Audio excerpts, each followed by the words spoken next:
શું તમે જાણો છો 1905માં થયેલું સ્વદેશી ચળવળ પાછળનું મુખ્ય કારણ શું હતું? તો આવો આ વિડીયોમાં તમને સમજાવું. ઈસવીસન 1903માં બંગાળ ફ્રાન્સ જેટલું મોટું હતું અને તેની આબાદી ફ્રાન્સ કરતાં પણ વધારે હતી. બ્રિટિશ સરકાર બંગાળને બે હિસ્સામાં વહેંચવા માંગતા હતા. બ્રિટિશ સરકાર આમ કરીને વધારે સારો કંટ્રોલ સ્થાપવા માંગતા હતા અને બીજું કારણ એ પણ હતું કે તેમની ભાગલા પાડો અને રાજ કરોની નીતિ હતી.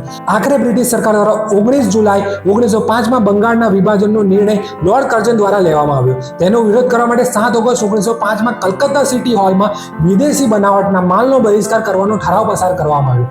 આ ઠરાવમાં માન્ચેસ્ટર કાપડ અને લિવરપૂલના મીઠાનો બહિષ્કાર કરવા માટે સૌ લોકો સંમત થયા. બંગાળનું એક શહેર બરિશાલ, ત્યાંના રહેવાસીઓ વિદેશી બનાવટના માલના બહિષ્કાર પર સંમત થયા અને ત્યાં વેચાતા બ્રિટિશ કાપડના ભાવમાં ઘટાડો થયો. વંદે માતરમ સ્વદેશી આંદોલન અને બહિષ્કારનું રાષ્ટ્રગીત બન્યું. ગ્રામીણ બંગાળ અને દેશના ઘણા મોટા શહેરો અને નગરોમાં વિદેશી વસ્ત્રોને જાહેરમાં સળગાવવામાં આવ્યા. મહારાષ્ટ્રમાં લોકમાન્ય તિલકે લોકોમાં સ્વદેશી સિદ્ધાંત અને બહિષ્કારની ચળવળો ફેલાવવા માટે શિવાજી અને ગણપતિ ઉત્સવનું આયોજન કર્યું હતું. તો આમ સ્વદેશી ચળવળનું મુખ્ય કારણ હતો બંગાળ પાર્ટીશનનો વિરોધ, જે લોર્ડ કર્ઝનની એક ડિવાઇડ એન્ડ રૂલની ગંદી નીતિના કારણે કરવામાં આવ્યું હતું. इस समय देश को एक दिशा देने की जरूरत है जवाहर.